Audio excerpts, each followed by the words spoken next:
Bonjour et bienvenue à TT, l'émission qui raconte toutes les transformations. Aujourd'hui, nous allons discuter de transition écologique et sociétale avec deux experts de renom, extrêmement engagés chacun dans leur domaine. J'ai le plaisir d'accueillir Marion Dariotor. Bonjour. Bonjour Marion, vous êtes coprésidente du think tank Entreprise et Progrès. Nous allons y revenir dans quelques instants. Gilles Boeuf, merci d'être avec nous et bonjour.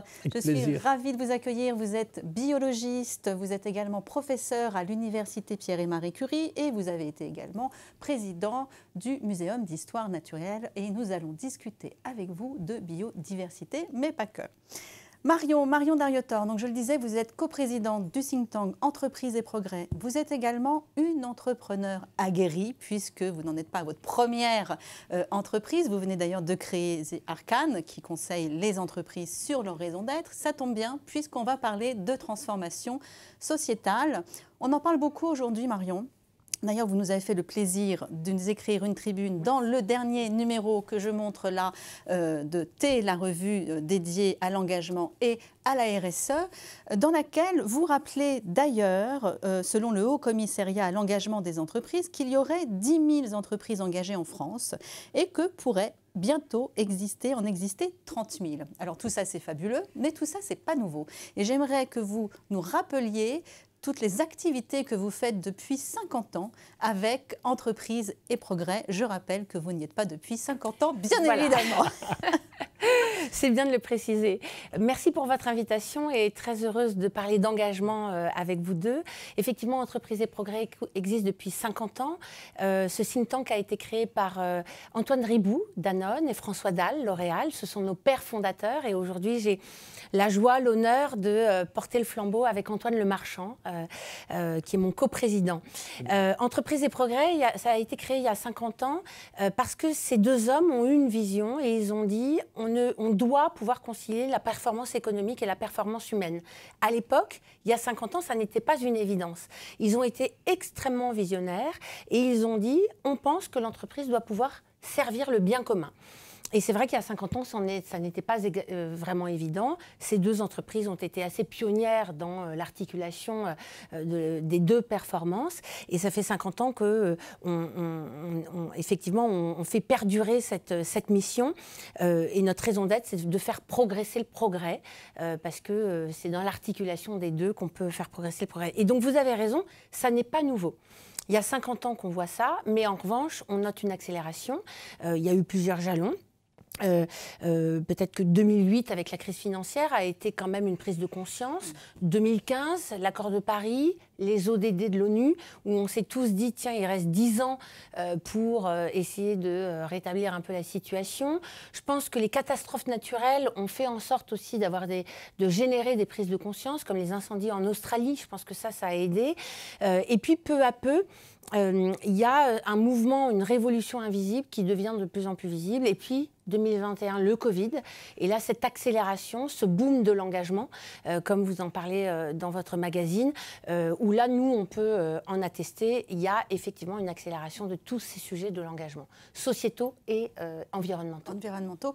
Vous travaillez avec quel type d'entreprise? Parce que c'est ça qui est assez fascinant, c'est que vous travaillez à la fois avec des grandes entreprises, des grands groupes, des PME, des PMI, des ETI et aussi des TPE. Donc toutes les entreprises sont représentées. Et alors j'aime beaucoup votre nouveau slogan, c'est que vous vous appelez le cercle des leaders activistes. C'est-à-dire que là, on a réfléchi, on sait ce qu'il faut faire, maintenant on passe à l'action. Alors comment vous passez à l'action avec ces entreprises? Alors effectivement, il y a de tout chez Entreprise et Progrès, et il y a avant tout des dirigeants activistes et engagés. C'est-à-dire qu'entre Orange, L'Oréal, Danone, PwC et les autres, et des plus petites entreprises, le point commun, c'est que le dirigeant est quelqu'un engagé et il y croit. Donc souvent, ça vient d'en haut. Et activiste, parce que dans activiste, il y a acte. S'engager, c'est bien, mais agir, c'est mieux. Et qu'est-ce qu'on fait pour le passage à l'acte? En fait, on organise la conversation, parce qu'on s'est rendu compte que finalement, ces leaders activistes et engagés sont parfois un peu seuls. Alors, ils le sont de moins en moins, on le note, mais ils sont seuls et ils se disent souvent par quel bout je prends les choses. Ce sont des gens authentiques, sincères, mais ce n'est pas toujours évident d'emmener avec soi les troupes de son entreprise. Alors maintenant, ça va mieux. Donc, des conversations. pour se sentir moins seul et surtout des référentiels. Des référentiels sur la raison d'être, c'est bien, quand la loi Pacte est arrivée par exemple, mais ça veut dire quoi? Une raison d'être transformative, qui va vraiment m'aider à transformer mon business model et ma stratégie pour que ça ne soit pas que de la communication et avec un risque de purpose washing. Donc on fournit des référentiels. Sur la raison d'être, on a édité 10 indices d'une raison d'être transformative. Donc c'est vraiment quelque chose d'ultra concret, mode d'emploi et proposition avec une conversation qui peut se faire sur, au fait, toi, tu as fait comment? Globalement, c'est un peu ça la conversation. Alors on parle beaucoup pédagogie, ce qui me fait me tourner vers vous. Cher Gilles Boeuf, vous êtes scientifique, vous êtes biologiste et vous intervenez beaucoup dans les universités, dans le monde entier et vous êtes de plus en plus appelé par les entreprises. Alors vous, ça fait 15 ans que vous faites de la pédagogie, vous avez commencé avec EDF. Oui, c'est les premiers, oui. Alors, je faisais une formation, c'est quoi la biodiversité? J'ai commencé avec des gens chez eux, avec Claire Varret. Et puis, alors ce qui m'intéressait le plus, c'est que les gens qui venaient écouter mes interventions, j'ai une journée par an, 2 fois par an, étaient des gens de tous horizons. Beaucoup de gestionnaires de sites, par exemple, de production. J'ai eu le patron un jour de la centrale de Golfech. Des gens avec qui j'ai eu du plaisir à discuter et les retrouver ensuite. Mais c'est vrai que dans une entreprise aussi grande que ça, elle est un peu schizophrène. D'un côté, il y a un développement nucléaire à tout vent. De l'autre côté, les renouvelables, comment on fait? Donc c'est vrai que c'est compliqué, mais ce n'est pas les mêmes. Donc au sein d'un grand groupe, comme ça, on peut faire des différences. Au sein des PME, moi, j'ai beaucoup travaillé avec les grands groupes au début, beaucoup les cosmétiques. Avec Christian Clarins, c'est vraiment un ami. Il travaille beaucoup avec L'Oréal, bien sûr, avec Hermès, avec Chanel. Et puis après, j'ai découvert, grâce à l'APM, les petites entreprises, les petites et moyennes entreprises. C'est Claire Combier qui m'a amené là, il y a maintenant 5 ans. Elle m'a dit, viens à l'APM. Moi, je suis un scientifique, un prof d'université, je vais les embêter, je vais les raser, ça ne va pas les intéresser. Et puis non. Et puis finalement, j'en suis au moins maintenant à ma 60e intervention. Beaucoup sur le biomimétisme au départ. Et je prends du plaisir avec eux parce qu'à part un ou 2 vieux réfractaires à chaque fois sur les 20, il y en a plein qui ont envie de faire plein de choses intéressantes aujourd'hui.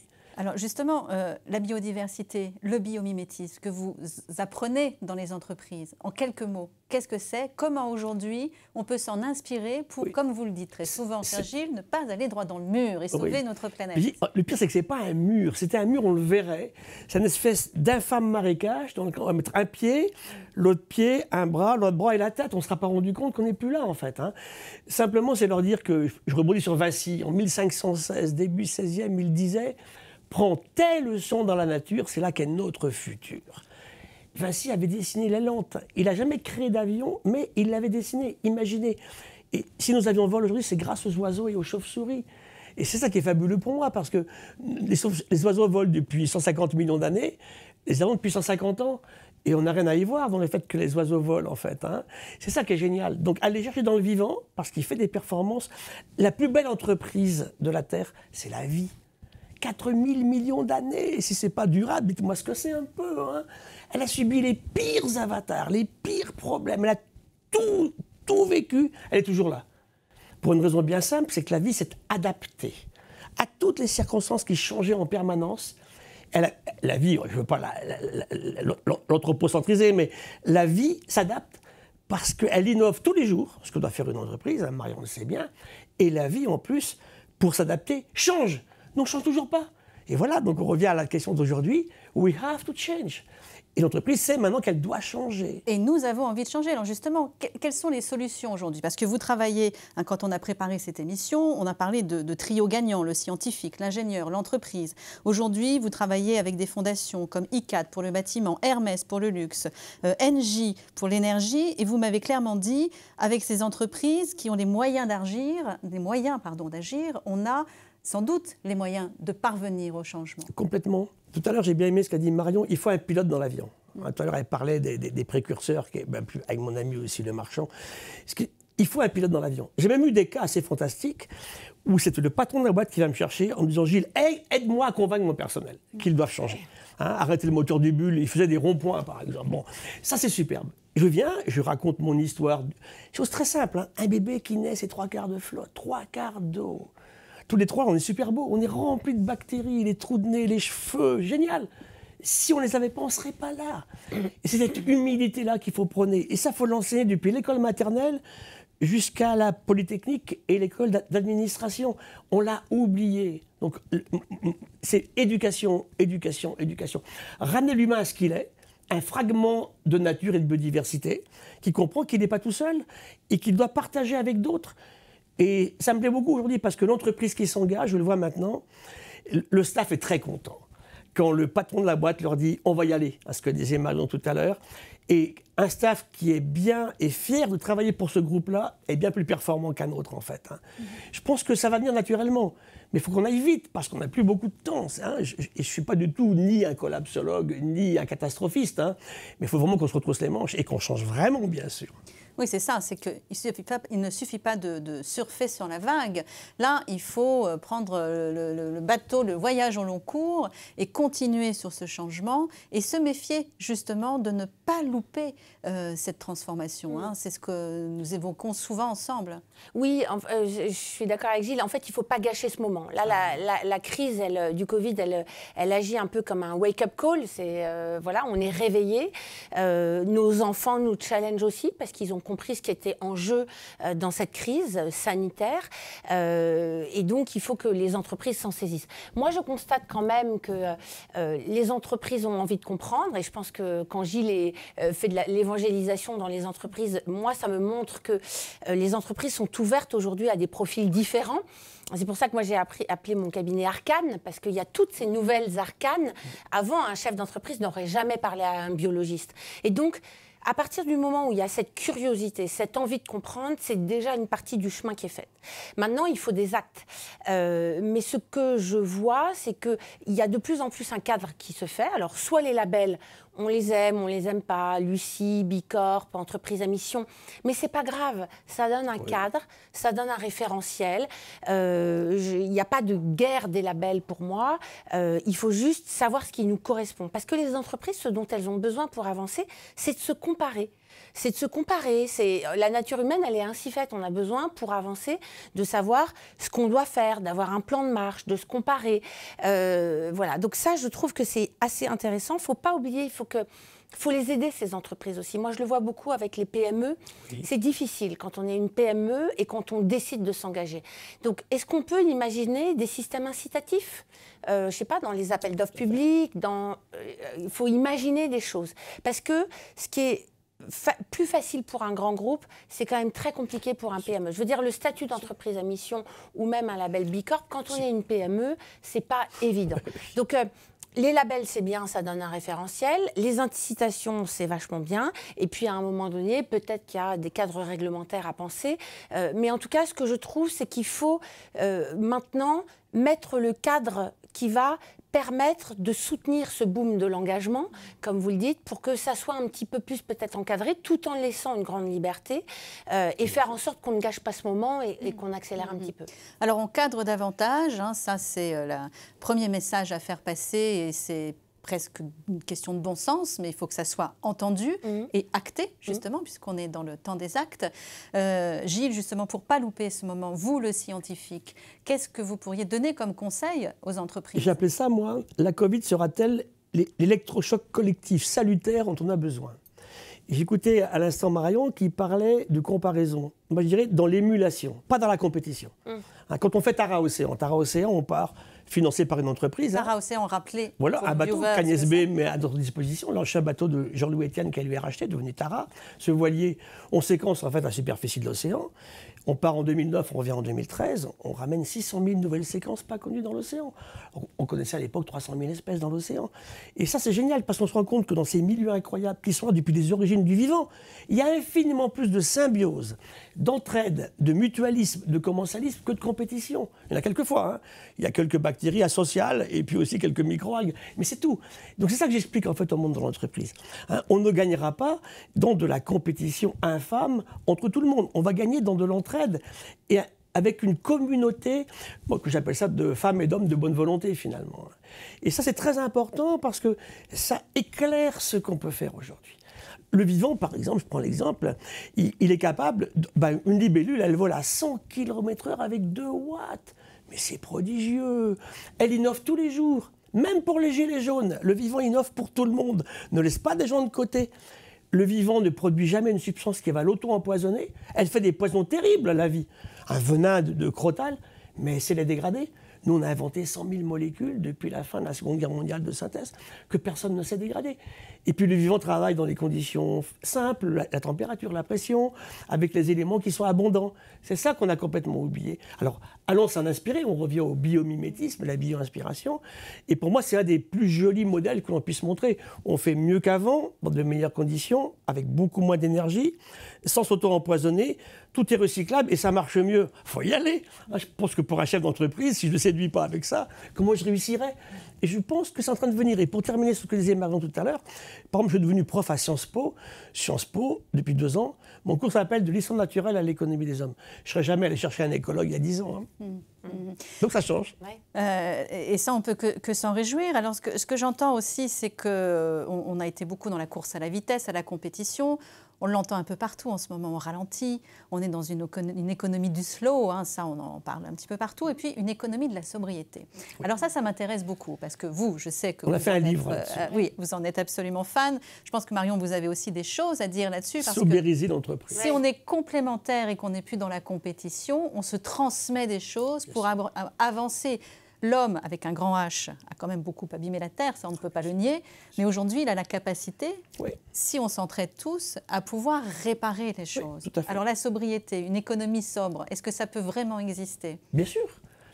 Ne jamais gaspiller. Je prends le cas de l'alimentation. C'est comme le b.a.-ba. Si on ne bouffe pas, les meilleurs cerveaux du monde, ils n'existent plus. Tous on mange.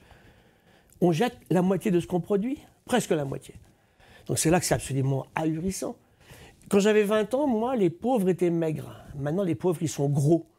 Il y a bien un problème quelque part dans l'évolution des habitudes de consommation de l'humain. Aujourd'hui, on ne met pas l'argent où il faut. Acceptons de payer décemment nos aliments et il n'y aura plus de pesticides. L'Holocauste a été massacrant aussi sur ces questions-là. C'est là que l'entreprise doit réfléchir à tout cela, s'arrêter un petit peu, réfléchir. Vous savez, le problème, moi je comprends, dans un monde de profit, on est là pour gagner de l'argent, à condition de créer de l'emploi. Mais à un prix clair, pas au prix de la destruction du vivant ou de la surexploitation. C'est jouable, mais on doit changer pour faire ça. Côté des entreprises avec qui vous travaillez, justement, quel est ce ressenti de la non-compétition, la surcroissance dont on voudrait s'extraire? Je pense que c'est pas facile.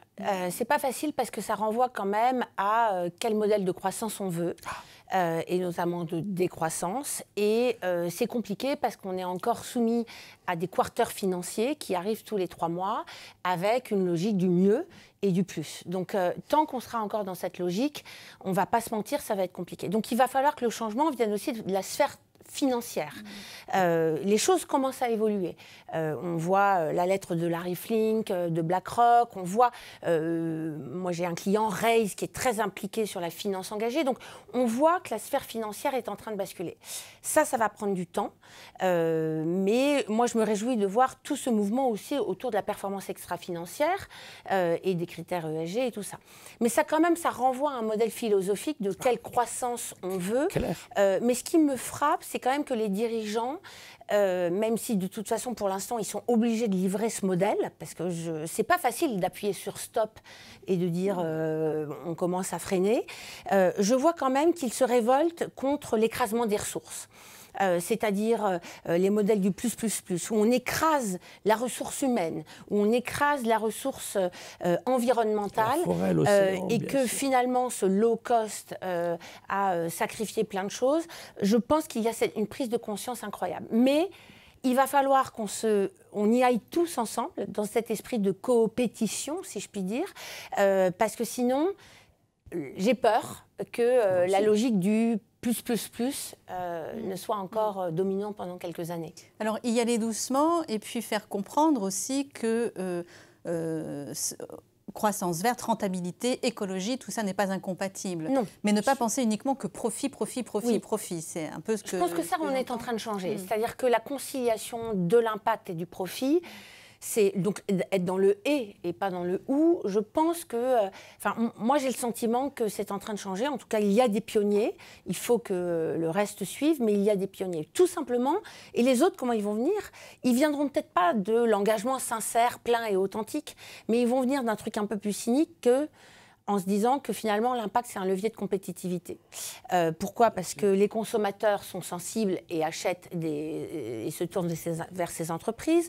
Les collaborateurs choisissent aujourd'hui des entreprises qui s'engagent. Et donc si je suis un peu cynique, certes c'est un levier de compétitivité et de performance, mais si ça peut faire basculer un peu plus de monde vers la masse, bon, bah, on peut s'en réjouir. Mais moi, je suis convaincue qu'on peut être dans le et et qu'on peut concilier les choses. Il n'y a pas besoin d'opposer. Certains pensent d'ailleurs que l'entreprise, si elle ne se transforme pas, si elle ne bouge pas, elle n'y arrivera pas là au XXIe siècle. Parce qu'aujourd'hui, on a compris une chose, citoyens, citoyennes, consommateurs, consommatrices ont un grand pouvoir.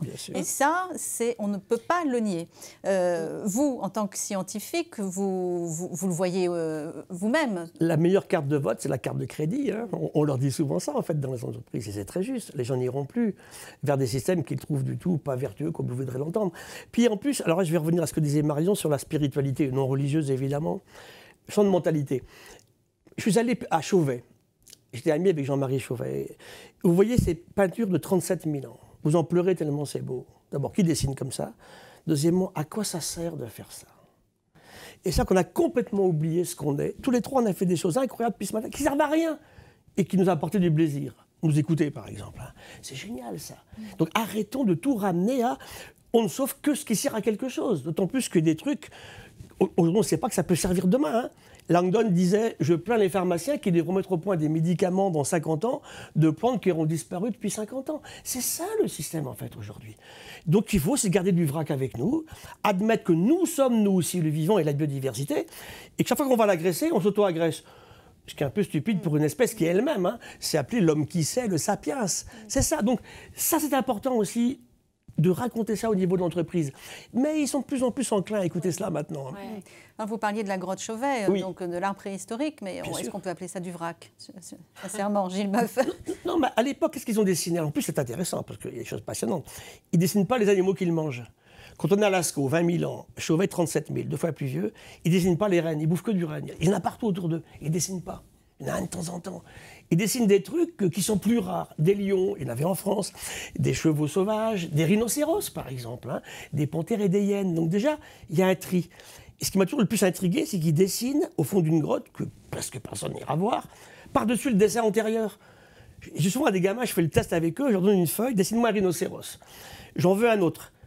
Donne-moi une autre feuille, Gilles. Ah non, il dessine par-dessus. C'est génial. Ça veut dire que nos référentiels doivent changer, effectivement. Et qu'on arrête de croire qu'on ne peut avancer que... Moi, je ne suis pas pour le mot décroissance. Je ne l'aime pas du tout.